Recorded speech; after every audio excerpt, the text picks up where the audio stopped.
In the final battle of Jujutsu Kaisen, there was a man who impressed Sukuna, Hiromi Higuruma, a sorcerer who had awakened his technique a mere 2 months earlier. This already makes him an incredibly interesting character, but what I love even more is that this isn't all there is to him. Behind his backdrop of talent, he is a greatly written tale, one all about a broken man who became the very thing he was against. And the best part is, it revolves all around justice, a real life issue.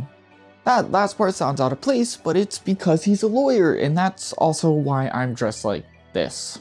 So yeah, today we're talking all about Higuruma, A to Z, everything about him. So thank you for watching and enjoy the video. Higuruma is first mentioned in chapter 158.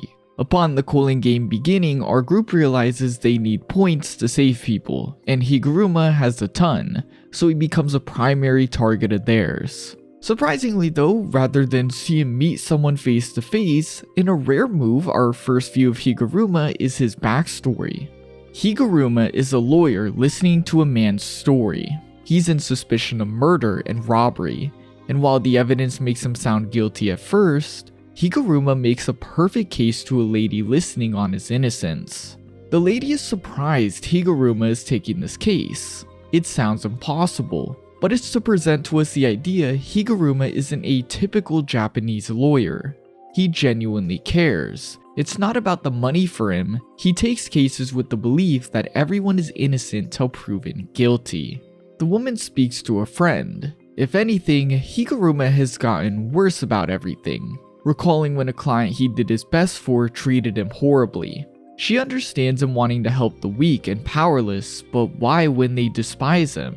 But again, Higuruma genuinely seems to care and understand. The people he defends are in the worst position possible. Of course, they're going to lash out. The woman goes on, but what about his mental state? He can't answer. We then cut to the case involving the boy who was suspected of murder.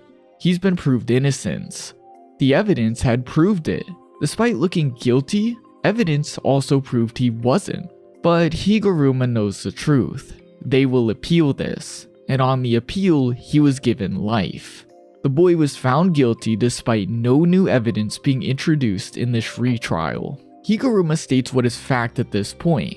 He wasn't given a guilty verdict based on evidence, it's that they simply wanted to see him as guilty from the very start.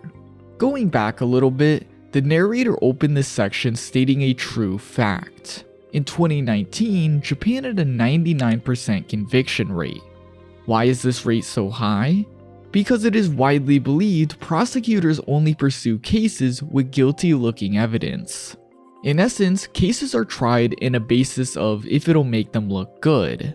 In this case specifically, the boy looks like a murderer even if the evidence slightly contradicts that. But him being guilty makes the judge look like a hero and prosecutors look great at their jobs. Therefore, this case was tried with the idea he was already guilty. Being found guilty, the boy Higuruma was defending stares at him. Higuruma is upset by this look. Why did they always do it? He then recalls the conversation from before, the one about his mental state. He's not trying to save the weak.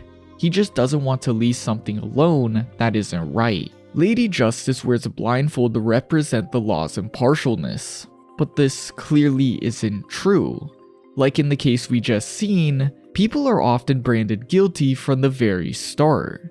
People will close their eyes to this fact. Even if he himself is the only one, Higuruma wants to keep his eyes open. In this moment, Higuruma broke. At the slam of a mallet, he demanded all come back. They'll be having a retrial. Higuruma in this moment fully manifested his cursed technique, taking justice into his own hands and killing those he viewed as wrong. Higuruma has one of the most powerful introductions into the series, and before we even speak about his power technique, we need to talk about that backstory introduction. This gives us such a good introduction and gives us such a good impression of what this character is and what he's meant to represent. Higuruma is a lawyer taking any case in a system that only focuses on winnable cases. He is an oddity in the system in the way he focuses on the idea you are innocent till you are proven guilty. This goodness is represented by the idea of keeping his eyes open. Justice is meant to be blind, it's meant to be impartial, but in Japan, that doesn't seem to be the case, so he keeps his eyes open. He is a watchful eye for those who need help. But here, after following that mentality for so long, we see Higuruma reaches a breaking point.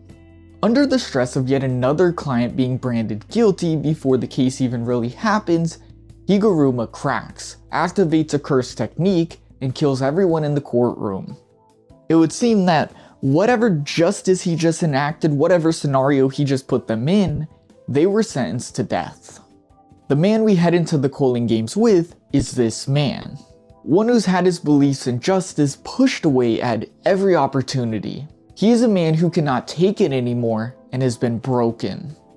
In search of Higuruma, Yuji opens the doors to him in a bathtub on a stage. Well, what an introduction. He asks Yuji if he's ever taken a bath in clothes. It's better than expected. He goes on. These days, he doesn't care about much, so he's doing things he previously thought he shouldn't. Higuruma explains how he went off the rails in an almost comedic way, and when Yuji speaks, he jokingly asks him to pay for his time, but it was all a joke, and Yuji immediately thinks, there's something weird about this guy. And what a meeting. Higuruma is fully submerged, of course physically talking about the bathtub, but mentally into his darkness. It is beyond apparent that he is in a horrible place. Hell, he literally says he went off the rails. But it's such a brutal contrast to the backstory he opened in.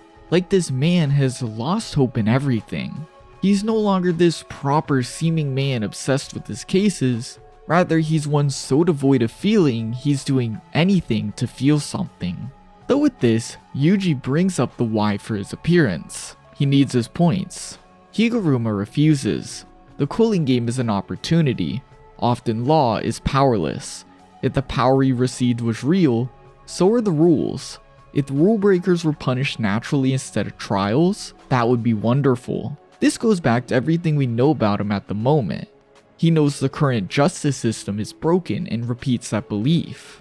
But it would seem that rather than opening his eyes, he accepts this new idea. Again, illustrating a man that's been broken down. Still, Yuji refuses this. People are going to die, and therefore he needs his points. Higuruma gets up. Has he ever killed someone who ticked him off? It feels greater than expected. His curse technique then manifests behind him, and while Yuji readies for any attack, he wasn't expecting a domain expansion instantly. Yuji dashes in to beat him faster than he can attack. But it does absolutely nothing. Higuruma revealing his domain forbids violence for both of them. But verbal combat is different. His Shikigami, Judgment, then speaks. Yuji is accused of entering a pachinko parlor despite being underaged. And right away, of course it's easy to understand a lawyer, his domain, it acts like a trial. Perfectly in character. Yuji is surprised as Higuruma explains how it works. Judgment knows everything about anyone in the domain, but Higuruma doesn't. The verdict is based completely on the arguments they make, and the evidence Judgment submits. The evidence doesn't equal guilty, and Yuji will not be told what's inside. He must make his case and win innocence from Judgment's judgment. He has one chance to make a statement. The statement can be silence, confession, or denial. You can deny with false statements. As in Higuruma's words, if everyone told the truth, we wouldn't have trials. Yuji, in the face of this power, knows he did what he was accused of, so he's gotta lie. But what could Higuruma's evidence be? Yuji thinks through his options, and in the end he goes with, yes, he went there, but only to take a dump. Higuruma listens and rebuttals, presenting a single image of Yuji exchanging cash near the pachinko parlor. This photo, in combination with Yuji admitting to go inside, there's reason to believe he went there to play while underaged. Realizing he's cooked, Yuji wonders what he should have done, and Higuruma tells him that he just needed to say he never seen the parlor. Still, it's time for the verdict. Guilty. Already, this is a tough technique to fight against. Anyone is at a disadvantage because Higuruma was a lawyer. He knows legal talk and strategy in and out. But I love this power because it's so him. A lawyer having a lawyer power. It's simple, but it's well explained and used. Though right away, Higuruma's lawyer power is a bit off in comparison to his character, and you can see this by looking at his technique's justice, judgment. Judgment isn't creepy looking just to create an ominous, wrong feeling for Higuruma, the opponent in this situation, but to create that feeling for his approach to justice in the moment.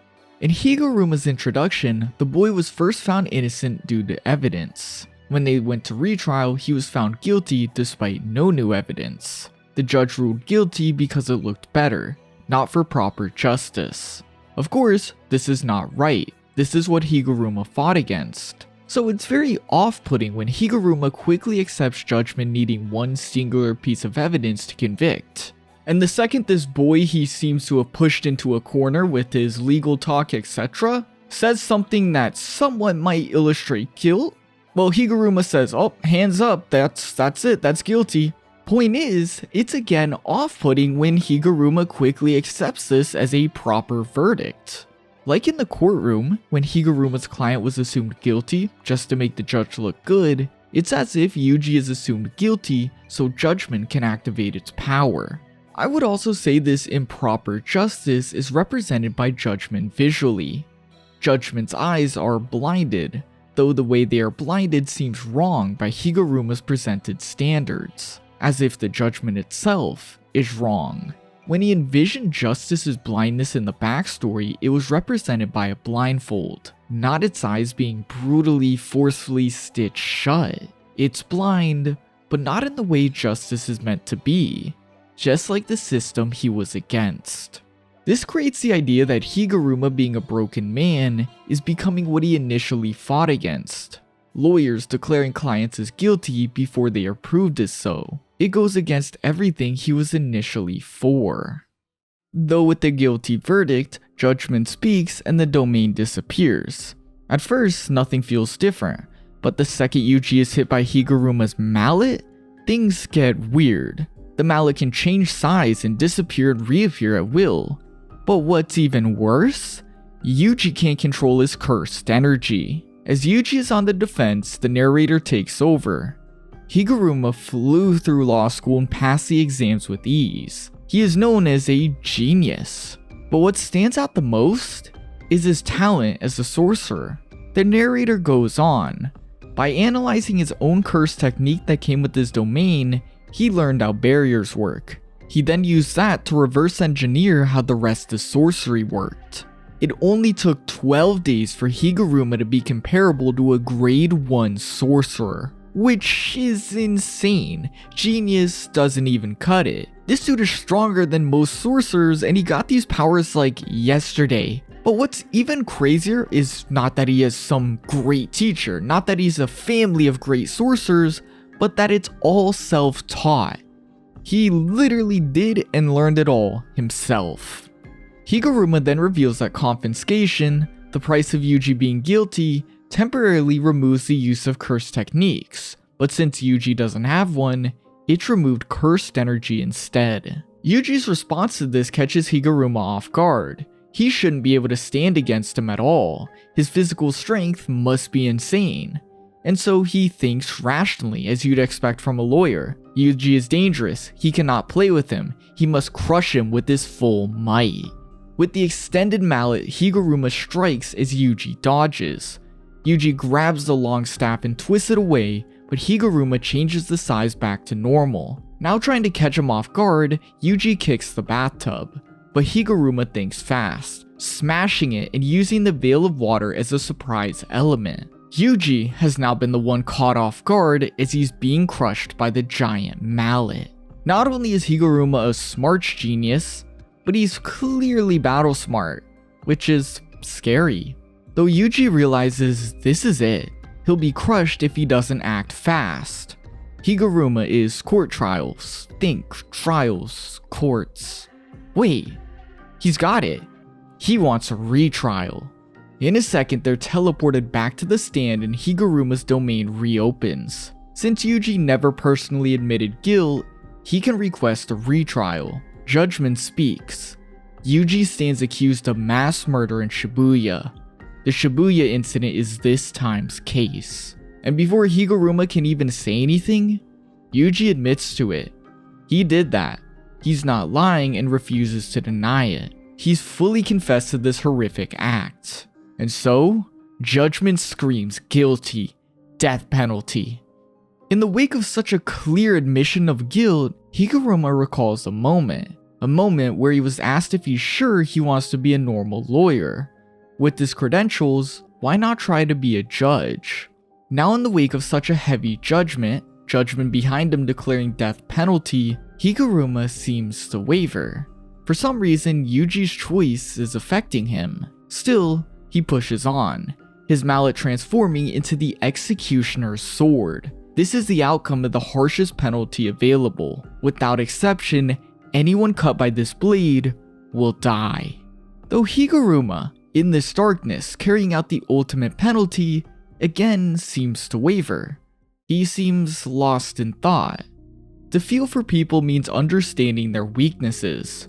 Weakness of the victims, weakness of the accused.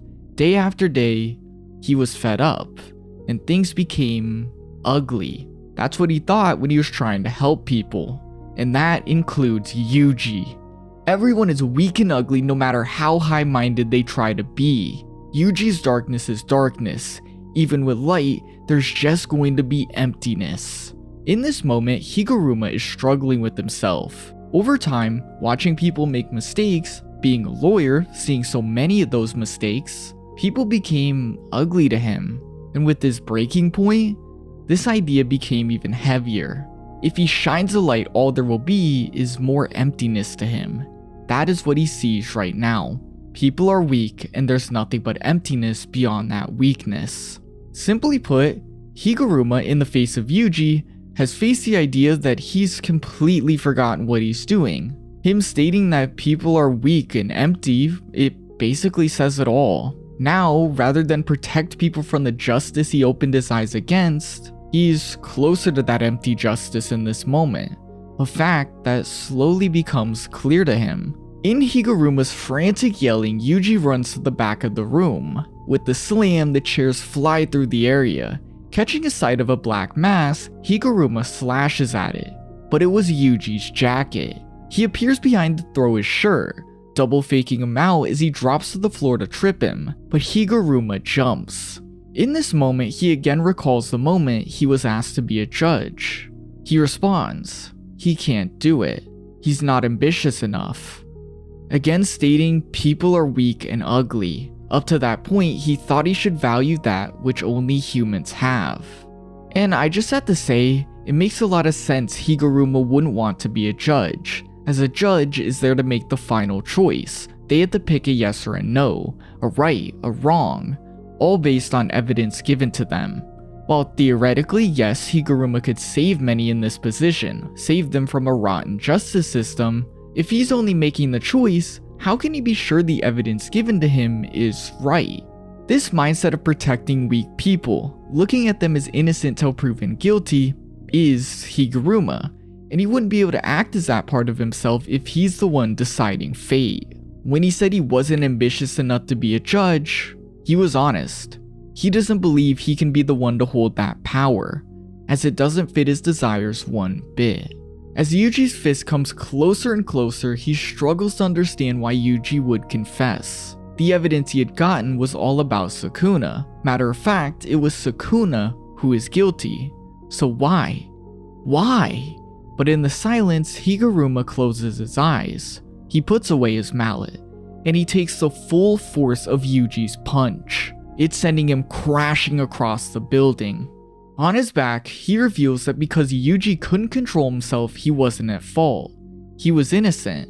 Yuji states it was his fault, because he was too weak to stop Sukuna. Yuji asks why Higuruma stopped attacking, and Higuruma states he remembered why he got into law. There are lots of people like him who are weak. Yuji's wrong confession reminded Higuruma why he became a lawyer. There's people who need his help. There's people who need help against broken systems. For the first time since his breaking point, Higuruma has been reminded why he did it in the first place, and so he deactivates his technique. As with it, he wasn't acting with his eyes open, he was acting like those he was against, and Yuji showed him that. He tells him to sit down. He can add the points, but he has a question. Has Yuji ever killed anyone of his own free will? Yuji responds that he has, and Higuruma is reminded of the first lives he took. Higuruma is fully aware that justice can take lives. It's an awful feeling. This line also hits especially hard when you consider Higuruma in his broken state. Started their encounter by saying killing feels better than expected, but when he's back to himself, so to say, he realizes that it's truly awful. Higuruma transfers his points and states he's going to turn himself in once the cooling game ends. He leaves saying that if he stays with Yuji, he'll aid himself more. But he corrects his intent. Sorry, he wasn't trying to criticize him. Yuji is the physical reminder of this grave mistake, how he had lost himself and became what he opened his eyes against. But even then, in this pit of realized despair, he didn't want to hurt Yuji. It's the final mark to tell us Higuruma wasn't acting bad because he's bad. He was acting bad because he was broken. I love Higuruma so much, and everything about this battle, this moment, just him is thrown together so perfectly. And the simplest way I can describe it, the simplest way I can explain the tale that he's trying to present, is that he became the very thing he fought against, and it was only through Yuji's light, Yuji's humanity, that he was able to be brought back from that darkness. In his backstory, Higuruma fought for an innocent man against a broken system, keeping his eyes open to help others. Regardless of this, the system decided he was guilty. There was nothing he could do. This event, seeing it happen so many times, pushed Higuruma over the edge, and in this rage, he broke. Not just in rage, but mentally. With this power in the palm of his hands, he had become just as blind as the system he was against, and it was as if he could no longer see it. Yuji then appeared, admitting guilt to a crime Higuruma ultimately realized he was innocent in. This weakness, this boy who couldn't understand he was going to be wronged by his system, led to Higuruma opening his eyes once again. Higuruma realized he had become the darkness he was against. His breaking point cast him into the darkness he fought against. He stops because he remembers his goal to help others, and by giving his points to Yuji, he can do that.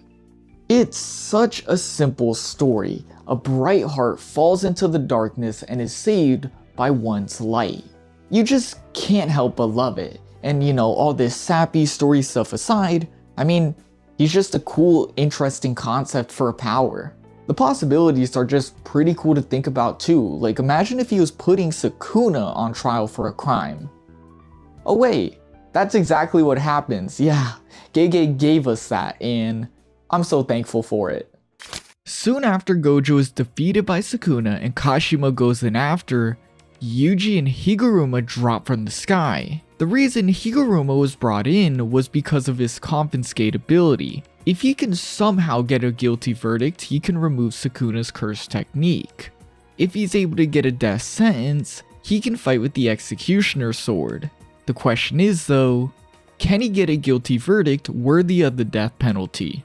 Well, of course he can. We all know Sukuna is horrible. Issue is though, Higuruma's technique is very specific. Higuruma tries one crime at a time. While altogether, Sukuna would get death easily, for one crime there's about a, say, 30% chance. Then, there's tons of his crimes that have expired the statute of limitations. Since he's been alive for like 1,000 years. Lastly, Sukuna has committed so many crimes, they'd have to get lucky to draw one worthy of the death penalty. Higuruma doesn't get to choose what he tries them for. He could be trying Sukuna for destroying some random building during the Sukuna incident. Of course, he wouldn't get death for that. Basically, it's way too risky to even try prosecuting him. But Yuji has an idea to get around this. What if they redo his trial from before and include Sukuna, the real perpetrator? Well, that would be perfect. As they drop from the sky and begin the fight, Higuruma makes contact with Sukuna. It's time for a do-over. Domain expansion. Deadly sentencing. Yuji is again put on trial for the Shibuya incident, but unlike before, Higuruma interjects. Yuji didn't kill anyone like he had admitted to. He was acting irrationally. The truth is, Sukuna did it. The specifics are explained, but Sukuna shuts him up. He heard all this while in Yuji's body. All he cares about is the sword, so get it over with. Judgment declares guilty. Death penalty. They shift back out of the domain and the mallet becomes the executioner's sword. Everyone goes forward with the expectation confiscation took Malevolent Shrine, so they attack, but they were terribly wrong. They're all hit as Higuruma learns something new about his technique. If they hold a cursed tool, it will take that away instead. Still, Higuruma holds the executioner's sword, a one-hit kill blade, and Sukuna has at least lost something rather than nothing. It's a better position than before, and Higuruma heads in knowing this. He tries to slash Sukuna but is beaten up and thrown away as Yuji heads in to take his place. As Yuji and Sukuna dash around, Higuruma reappears right in front of Sukuna. And face to face in what is bound to be their final clash, Higuruma recalls a moment with Yuji. They speak of how Higuruma is essential to saving Megami, and so Yuji asks, does he want to die? He's willingly fighting Sukuna without RCT. Sukuna is going to do damage and he will not be able to heal. Higuruma responds that he's given up on the law and it's given up on him. So Yuji is right. He just wants to fulfill his role and die. Yuji understands it. Still, he wants Higuruma to make a comeback, but he responds impossible. He's already someone Yuji can't look in the eye. One thing that's continuously important with Higuruma is the mention of eyes. In his case, keeping his eyes open represents his care for others, and so when he mentions someone not being able to look him in the eyes, it's a sad way to say he doesn't think he can be cared for. This is an obvious reflection of his justice and how he fell apart against Yuji, how he acted as what he was against. And it really tells us how deeply upset at himself he is for it. He truly believes there's no other way than death for him. If fighting Sukuna is the only way he can be worth it, then after he does so, then he should die. For the act of betraying justice, the law he dedicated himself to, and for being guilty of his own crimes, Higuruma believes the only penance is death. Back into battle, Higuruma on instinct used domain amplification, neutralizing Sukuna's technique. It's less than 2 months since he became a sorcerer. His growth has been extraordinary. Even Sukuna himself, the strongest sorcerer ever, was fascinated.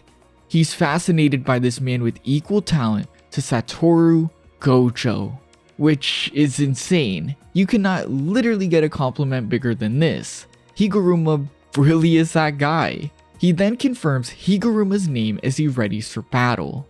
An insane sign of respect. If Sukuna says your name, he thinks you're insane.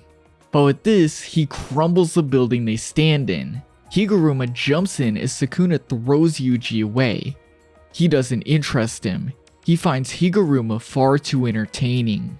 The two brawl, Sukuna dodging every sword strike as he almost tests Higuruma.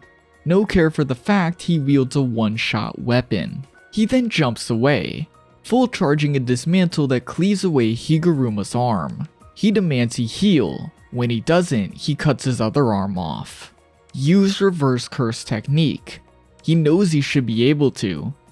Higuruma reflects on his role in dying. His role, he must complete it. In a second he learns RCT and heals his arm and regrips his blade, jabbing it at Sukuna, and it hits. The genius has evolved further and hit Sukuna, but he wasn't fast enough. Sukuna severed his hand in time. In a second, Higuruma throws the executioner blade to Yuji as he's severely wounded. Yuji catches it as he extends his hand. Higuruma has fully accepted this'll be it, and he used the last of what he has to push Yuji forward. Just like when Nanami died, Yuji has it from here. He has to be the one to end this. This ends Higuruma vs Sukuna, and while honestly you'd probably want him to do more, I get why he didn't. I think what happened here actually perfectly wraps up his character. This fight is Higuruma, a person who believes in others, a person who wants to keep his eyes open to see the weakness in people. All around just a good guy. Versus Sukuna, who is all around a bad guy. I'm not even gonna start explaining that, just bad. Him being stomped down by Sukuna so effortlessly reminds us of how messed up everything is. In a way, with him specifically, it's like saying justice just can't prevail.